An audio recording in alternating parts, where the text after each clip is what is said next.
meanwhile, when we were getting this laptop ready, going to present it by my own laptop, already being discussed non-communicable diseases. So much burden, and we are doing nothing.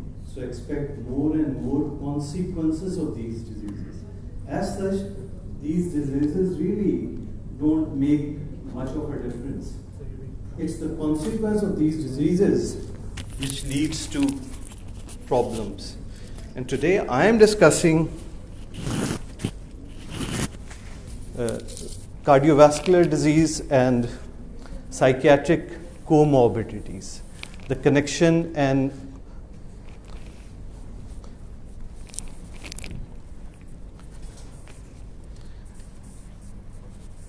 association between these two conditions. अच्छा, ये काफ़ी अरसे से चली आ रही है ये बात. We all know tension and stress and heart attack. ये आपस में हम अक्सर ये कहते हैं बात कि हार्ट अटैक हुआ है तो कोई ना कोई टेंशन होगी, और टेंशन कोई बहुत ज़्यादा ले रहा है या स्ट्रेस ले रहा है तो ये बात उसके लिए भी कही जाती है कि इतनी टेंशन नहीं लो, कुछ हो जाएगा. So this correlation is there for years and ages in every person's mind, that there is something in between these two different category of diseases. One is mental and other is cardiac. And that's why you see even the evidences are there and people are observing scientifically. This Sir William Osler in 1897, the typical heart disease patient is a keen and ambitious man whose engine is always at full speed ahead. और इस हवाले से type A personality और बहुत सी चीज़ें निकली. इसमें हमारे पास वॉल्यूम कनेक्टेड है.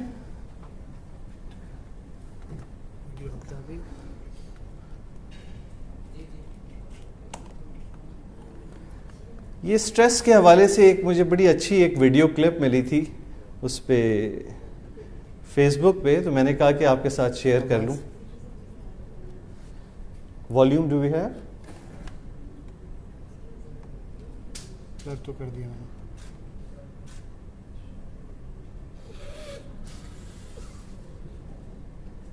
ऑन है, मेरी तरफ से है.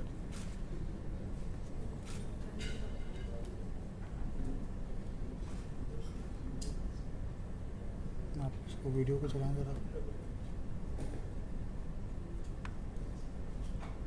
ऑन है.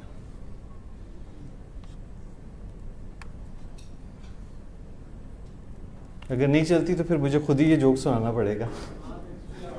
मेरा ख्याल है मैं खुद ही सुना देता हूँ. ये साहब एक महफिल में बैठे हुए हैं और बता रहे हैं कि डॉक्टर अमूमन यही कहते हैं कि इस दुनिया में जो चीज़ है वो स्ट्रेस और टेंशन की वजह से है. तो ये जो स्ट्रेस और टेंशन है इसके साथ इंसान को कभी भी सोना नहीं चाहिए. तो उस बंदे ने डॉक्टर को कहा क्या मैके भेज दें? ये जोक था. और दूसरा इसमें साथ ही इन्होंने इसके साथ इसको कनेक्ट किया था कि एक साहब डॉक्टर के पास गए और डॉक्टर से कहा कि ये अपनी तमाम अलामतें बताई और सारी चीज़ें की. तो डॉक्टर ने फिर कहा कि असल में मसला ये है कि आपको एक ऐसी बीमारी लगी हुई है जो आहिस्ते आहिस्ते आपको खाती जा रही है. डॉक्टर साहब हौली बोलो, बाहर ही बैठी है. So stress, tension is there with everyone in his life. अच्छा, अब अभी तक हम टेंशन और स्ट्रेस से हार्ट अटैक, एक्चुअली ये दोनों एक दूसरे से रिलेटेड हैं. Stress and tension brings the cardiac elements and even cardiac elements can bring you stress and all mental disorders. So both of these things are interrelated with each other, and one begets the other, and then both of them really complicates each other further. So it's very important to know first the relation, second identification. अच्छा, हमारे लिए तो मसला नहीं है, दिल का तो मसला नहीं भी होता है तो मरीज दौड़ा हुआ कार्डियोलॉजिस्ट के पास आ जाता है. ज़्यादा मसला है कि you don't pick these mental disorders at early stages and do appropriate thing for them at appropriate timing. Psychotherapy, exercise, whatever needed, even referral. और फिर जो हम ट्रीट करते हैं तो हाफ हार्टेडली, यानी नॉन जो फील्ड लोग हैं वो हाफ हार्टेडली, हमारे बहुत से हम कोलीग्स देखते हैं कुछ दिन के लिए वो दी, अगले दिन वो दवा रुकी हुई है. So if you are committing to treat someone's psychiatric disorder, तो फिर उसको उस अंदाज से ट्रीट किया जाए जो उसको होना चाहिए, ना कि छोड़ दें, हाफ हार्टेडली ट्रीट करें. So let's discuss this whole. So these all, both of them are interrelated. Now first, what is stress or tension? Is it beneficial or adverse for a healthy person or not? Let's see what it is. Actually, stress, यार आपकी सारी चीजें से क्या जवाब दी हुई हैं? आपने हमारे लिए भी स्ट्रेस क्रिएट कर दी है. ये इसका क्या आपके कोई उसका मसला है? इसका इतनी उससे तो चल जाता है.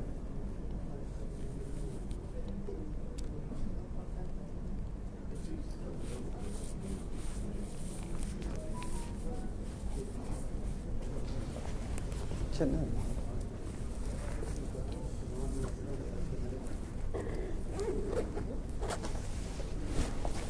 मैं ढूंढ रहा हूँ. मे हैव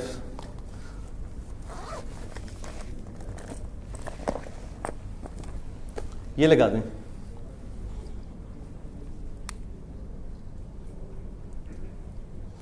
अगर आपका वर्किंग में है तो वो लगा दें, उसका फिर यूएसबी पोर्ट वो है मेरा वाला दूसरा. इसका वो आपको यूएसबी पोर्ट लगाना है, वो आपका वाला नहीं चल रहा है.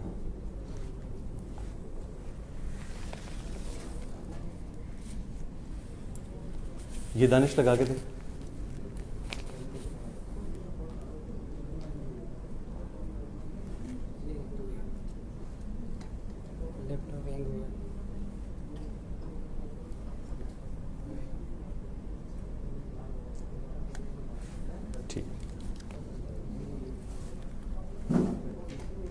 ठीक, okay.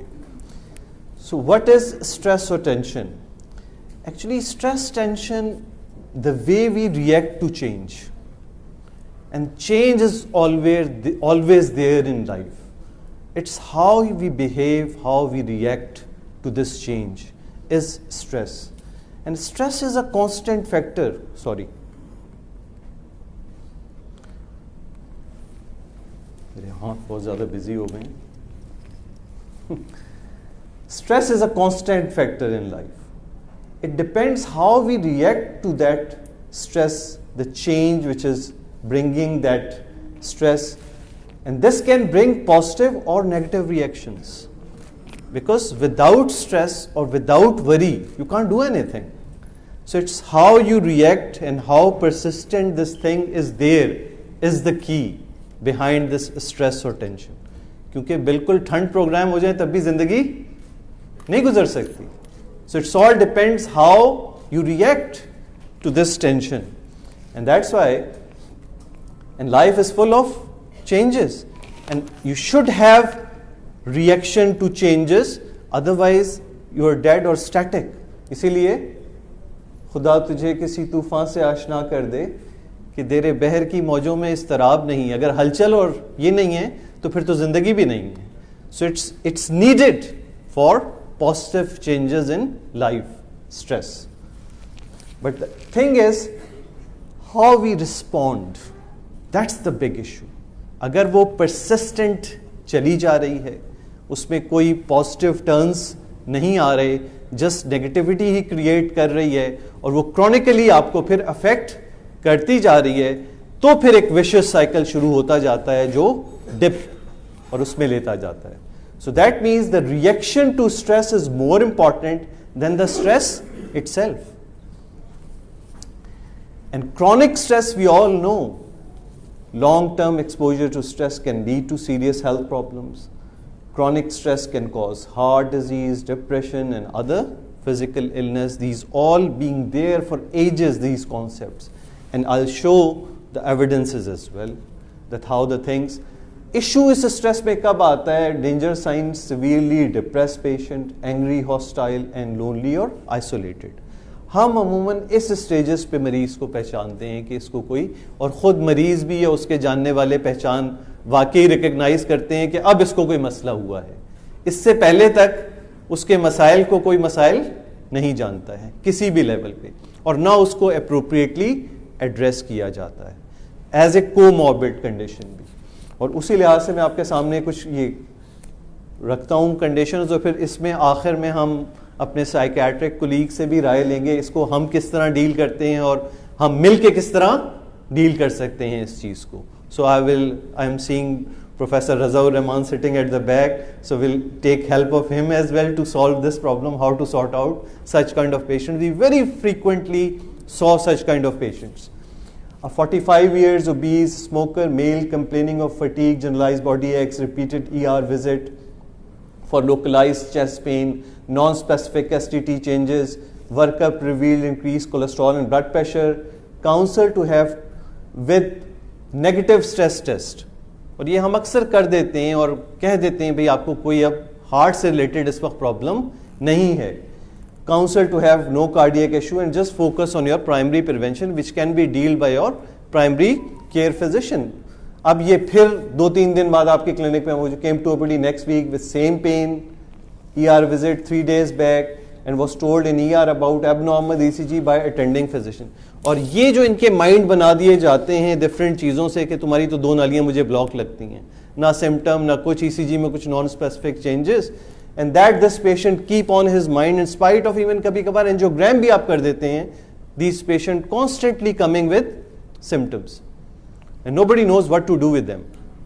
आपकी कोशिश होती है बस जान छोड़े, कोई ना कोई लेग्जॉर्टनल ये वो बहुत हुआ तो SSRI लिख दिया, अब कुछ पता नहीं कब तक वो लेगा, क्या करेगा, कब फॉलोअप होगा उसको, बस काम तमाम हो गया हमारा. Of work with a worry to have some cardiac issue, ये इसके जहन पे सवार है कि मुझे कोई कार्डियक प्रॉब्लम है.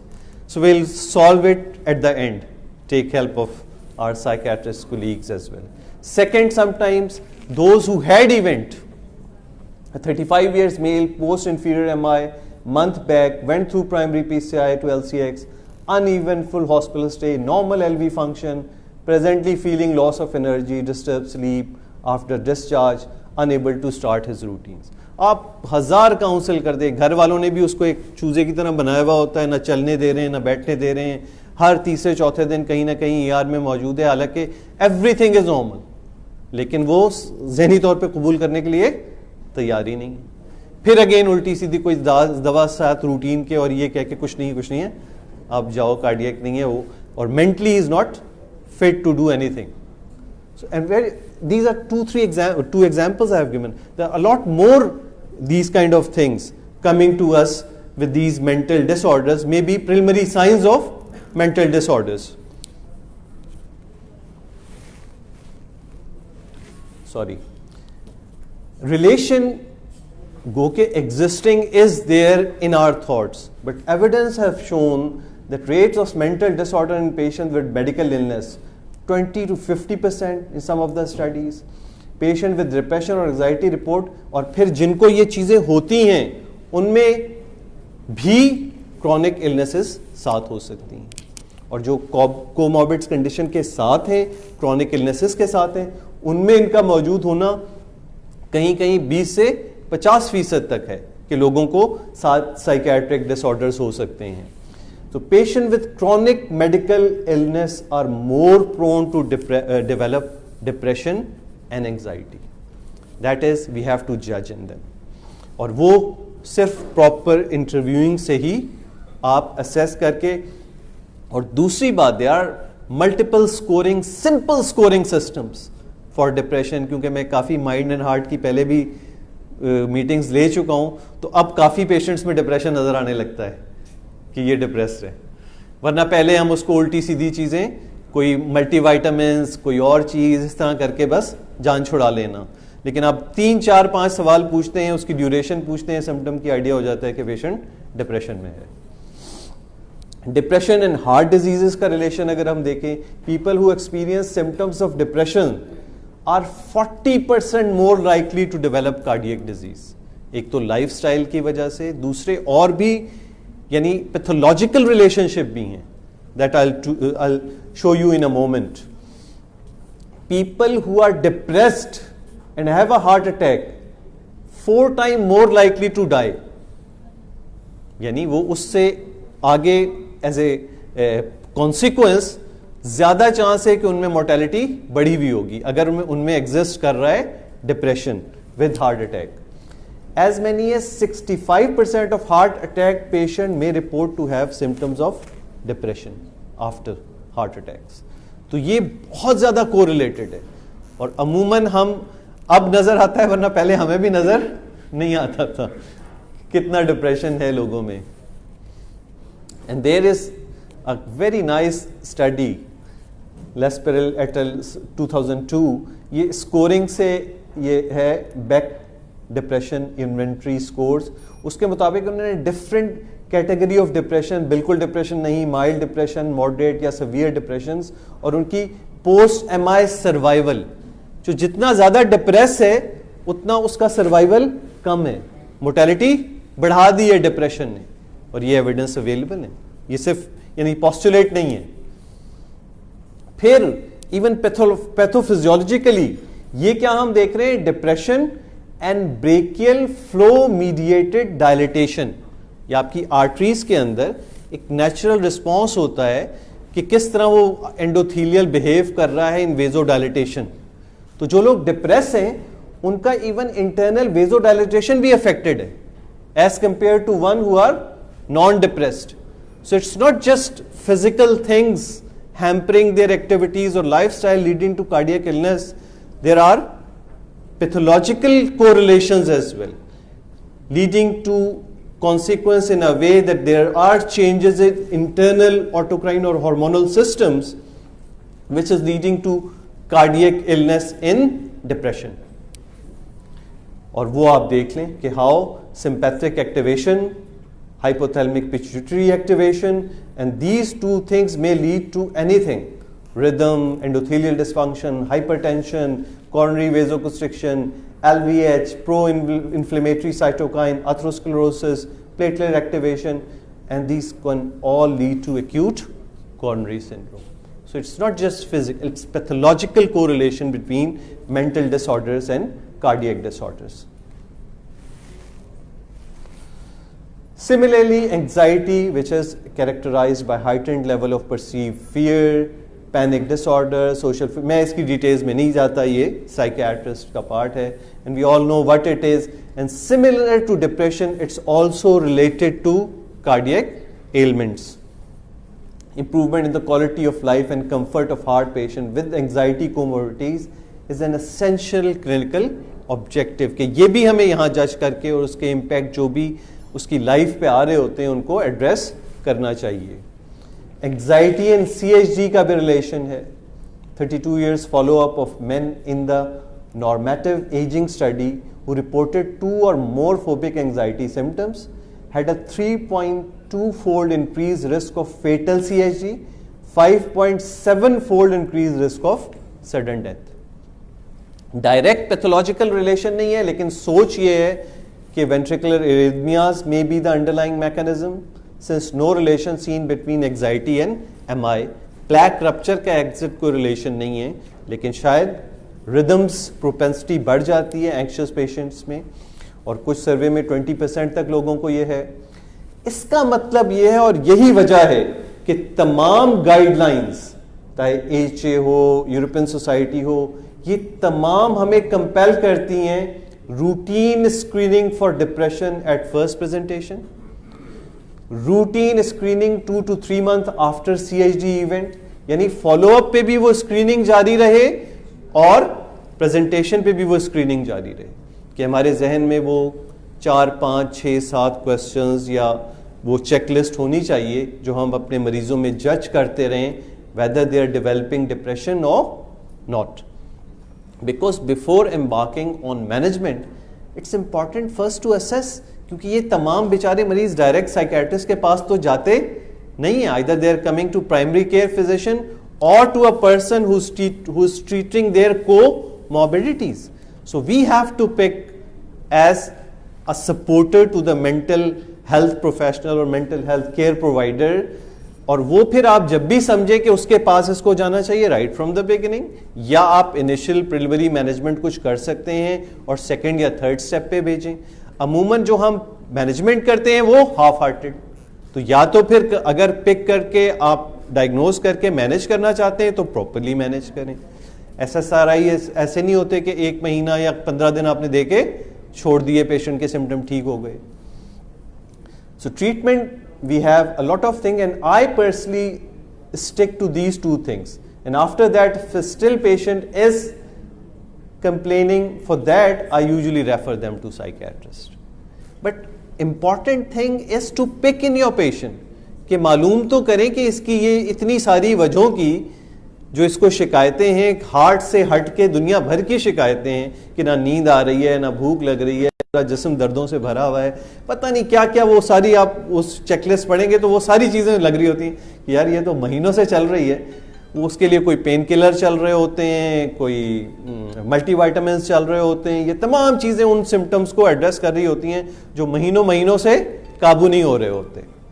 सो that's very important to know the steps where to send, and ideally in our setup if you're treating as at step 1, then treat properly. First step यही है कि आप ये तीनों चीज़ें ऑफर कर सकते हैं. SSRI ये अगेन मेरी डोमेन नहीं है, लेकिन सिर्फ मैं इस एल्गोरिदम को, बाकी हम उन केसेस पे साइकेट्रिक्स कुलीग का वो लेके और फिर इसको आगे चलेंगे. लेकिन these are very important thing, exercise and cognitive behaviour therapy, psychotherapy. इसमें अगर आप पेशेंट को टाइम दे सकते हैं, इतनी बातें कर सकते हैं, तो ये और ये दोनों चीज़ें तो बड़ी इंपॉर्टेंट हैं प्रिलिमिनरी. तो अगर पहले ही, और ये सारी चीज़ें इवन हार्ट पेशेंट के लिए वैसे ही एक्सरसाइज ज़रूरी है, तो उसके एक उससे दोनों स्टेप्स हो जाएंगे. So ideally primary care provider और a cardiologist can offer these thing at step 1, managing mild to moderate. Ideally ये हमें खुद भी कर लेना चाहिए. अगर हम इतना कम से कम अपना एक स्क्रीनिंग नेट बना लें, अप्रोप्रिएटली डायग्नोज कर लें और स्टेप 1 पे उसको as a primary care provider या as a specialist of other speciality उस पेशेंट को मैनेज कर लें.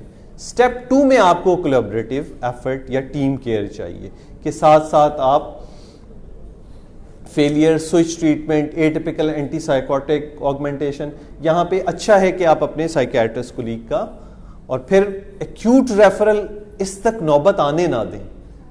वो क्या क्या है कि साइकियाट्रिक और मेंटल हेल्थ टीम लाजमी है.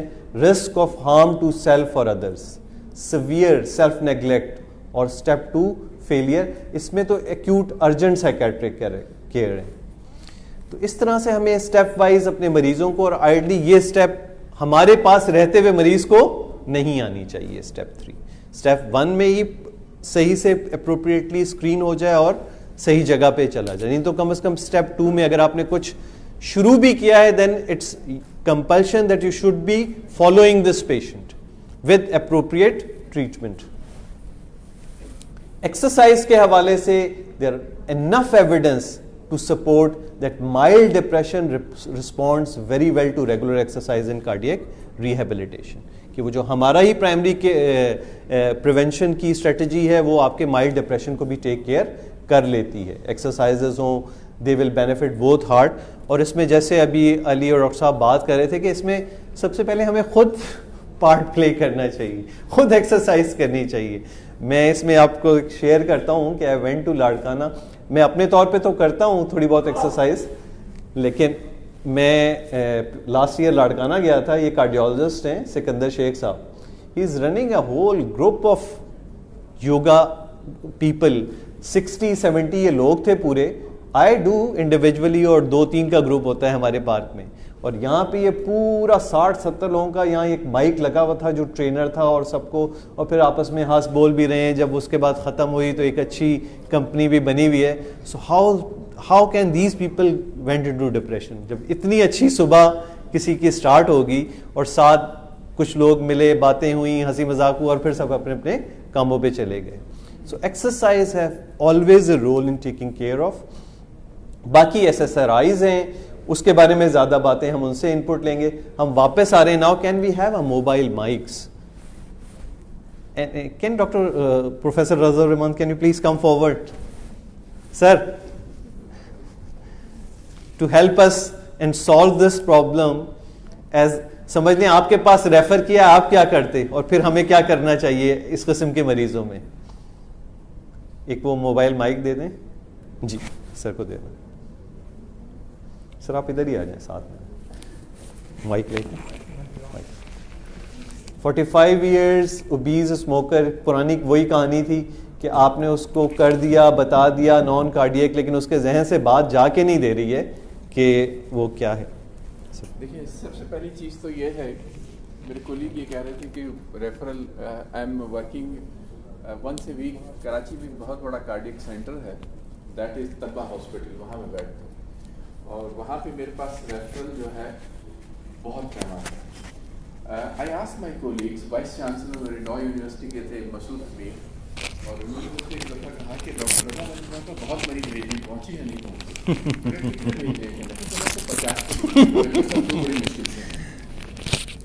This is the fact. This is the fact that if basically we are doing this, these patients are not going to the doctor. We must realize this. Stigma इतना ज़्यादा है कि patient नहीं पहुँचता, patient cardiologist के पास, physicians के पास ज़रूर जाएगा. तो फिर हमें क्या करना चाहिए? मेरे ख्याल में हमें स्ट्रेटजी ये है कि हमारे कोलीग्स को एम्पावर करना चाहिए. We want to empower all of you. कल मैंने अपनी प्रेजेंटेशन में इसी चीज़ को हाईलाइट किया कि किस तरह से इन पेशेंट्स को आप अपने लेवल के ऊपर एड्रेस कर सकें. जैसे डॉक्टर साहब ने कहा कि आप आइडेंटिफाई करने लगें.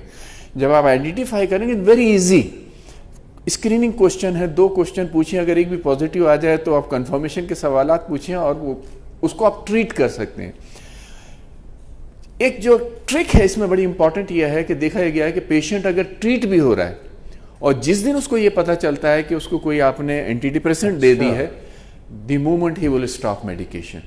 वो क्या, डॉक्टर साहब अजीब हैं, मैं उनके पास दिल के इलाज के लिए गया था और उन्होंने मुझे ये क्या दे दी. तो WHO की रिकमेंडेशंस ये हैं कि जब भी आप अपने लेवल पे किसी पेशेंट को ट्रीट करें, first of all negotiate your diagnosis with your patient. That's very important. उसके बगैर ना करें. आप उससे ये जरूर कहें कि जी तुम्हें जो मैं दवा दे रहा हूं और तुम्हें मैं जो ये दे रहा हूं तो तुम्हें बेसिकली डिप्रेशन. ज्यादातर लोग जो कोलीग, मेरा जो एक्सपीरियंस है, वो छूटते ही डॉक्टर साहब से कह रहे हैं, डॉक्टर साहब किस बात का डिप्रेशन? बीवी है, बच्चे हैं, काम है, फिर किस बात का डिप्रेशन? तो डॉक्टर साहब ने एक जो टर्म यूज की ना, CBT, कॉग्निटिव बिहेवियरल थेरेपी की, उसमें यही है. उस वक्त उसको ये कहें कि देखिए मैंने आपसे कुछ जो सिम्टम्स पूछे थे, आपका काम में दिल नहीं लगता, आपको थकन रहती है, आपको कहीं आने जाने का दिल नहीं चाहता, आपको जिंदगी बेकार लगती, कहना हाँ ये तो है. तो उसको याद दिलाएं कि ये जो सिम्टम्स आपने मुझे बताए, यही तो डिप्रेशन होता है. It's not like that. उस वक्त आप नेगोशिएट करना उसको टाइम, वरना आप नहीं करेंगे, वो आपके पास से जाएगा, आपका प्रिस्क्रिप्शन लेके सबसे पहले कहाँ जाएगा? केमिस्ट के पास. वहां मैट्रिक पास लड़का होगा, वो जब उससे पूछेगा वो थोड़ा तो अकड़ेगा, उसके बाद छूटता ही पहले जुमला ये कहेगा ये दिमाग की दवा खा रहे. That create a lot of negativity.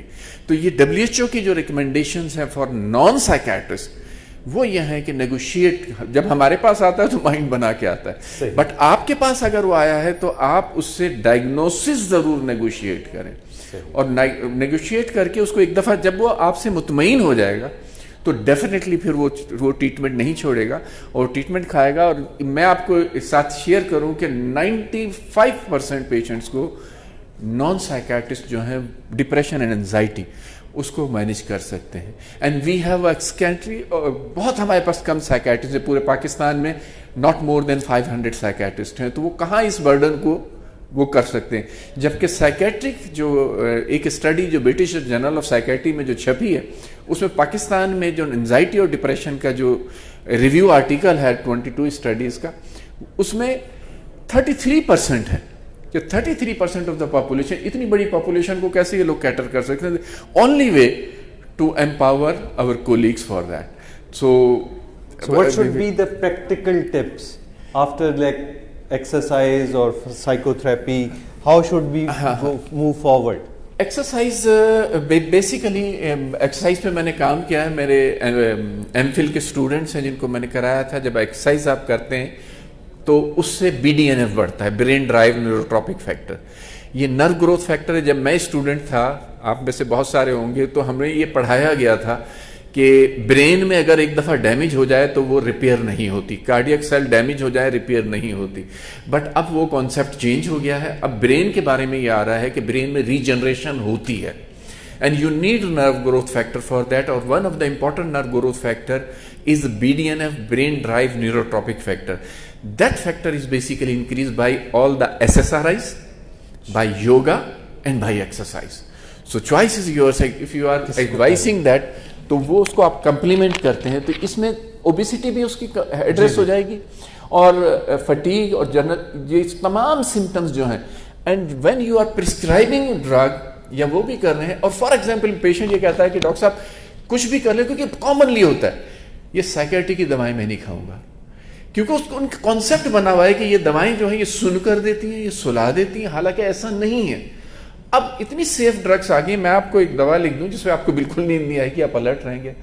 कुछ दवाएं ऐसी जिनसे वेट, आप कहें कि वेट नहीं बढ़ाना, ऐसी दवाएं जो वेट रिड्यूस कर सकती है, टेलर मेड आप medication prescribe, but you have to negotiate. और पेशेंट अगर ये कहता है कि कुछ भी कर लें, दवा नहीं खानी, तो आप उससे कहें कि सिंपली नहीं खानी, आप बैलेंस डाइट लें, आप मिल्क इस्तेमाल करें, आपको ये चीज़ें बेहतर हो जाएंगी। और बहुत सारी दफ़ा देखा है माइल्ड टू मॉडरेट डिप्रेशन कई दफ़ा सेल्फ लिमिटिंग होता है और वो बेहतर हो जाता है।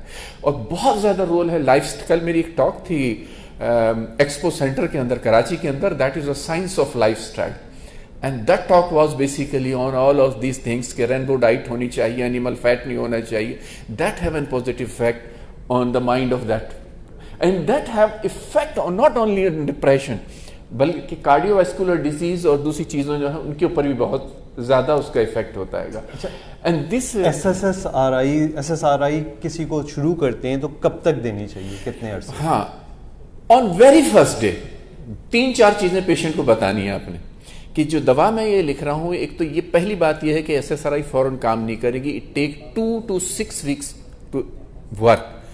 पेशेंट 2 दिन के बाद ही आपसे आ जाता है मैं ठीक नहीं होता, तो आप पहले दिन बता दें। दूसरा ये बता दें कि ये दवा किसी किस्म की आदत नहीं करती, हर मरीज को बताएंगे। तीसरा ये कहें कि जब ये दवा आप शुरू करेंगे तो you have to continue it at least for 8 to 9 months, कम से कम है ये पहले भी रुक सकती है डिपेंडिंग ऑन योर कंडीशन, ये बाद में भी। तो उससे ये होगा कि वो पेशेंट कन्विंस होगा, जब कन्विंस होगा तो वो आपको तंग नहीं करेगा और वो क्योर हो जाएगा। तो ये कुछ चीज़ें बहुत इंपॉर्टेंट है जो हमें हर मरीज को बतानी चाहिए। और कार्डियक सेफ जो SSRI हैं उसमें सर्ट्रलिन, ज़ोलॉफ्ट जो है एंड एसेटलोप्राम जो है, they are comparatively safer than the other SSRIs। Thank you professor Razaur Rahman कि आपने हमारा ये वाला पार्ट कंक्लूड कर दिया। अब बस इन्हीं बातों को हम कंक्लूजन पे जाते हैं कि जस्ट टू कंक्लूड, दोनों केसेस का कंक्लूजन सर ने दे दिया। Patient with coronary heart disease should be routinely screen for depression, ये तो एक पहला है। SSRIs are the first line pharmacy for treatment of major depression due to their safety, लेकिन उसके बारे में आपने सुन लिया कि कम अज़ कम 6, 8, 9 महीने, साल वो चलनी चाहिए। और उससे पहले आप विदाउट ड्रग चलना चाहते हैं तो एक्सरसाइज, डाइट, इन तमाम चीज़ों पे। And this is very important point which I gather to that discuss it with patient. सिर्फ प्रिस्क्रिप्शन पे लिख देना दवाई समझ के is not enough. That's a very key practical point for a non psychiatrist who are treating mental illness. TCAs are not safe in cardiac patients. We all know that. Refer to mental health specialists if the patient is hospitalized, has treatment resistant depression, has comorbid. That means we have to follow that patient not only for our issues, for that depression as well. Is he getting better or not? If not, he should be referred to appropriate person. बहुत शुक्रिया। इसमें बस सिर्फ मैं ये एक introduction दे रहा हूँ इन दोनों चीज़ों का। This is my Facebook page and this all activities going live on that page as well. Doctor Fawad Farooq के नाम से है and a YouTube channel with the name of doctor Fawad Farooq. Thank you very much for your patience.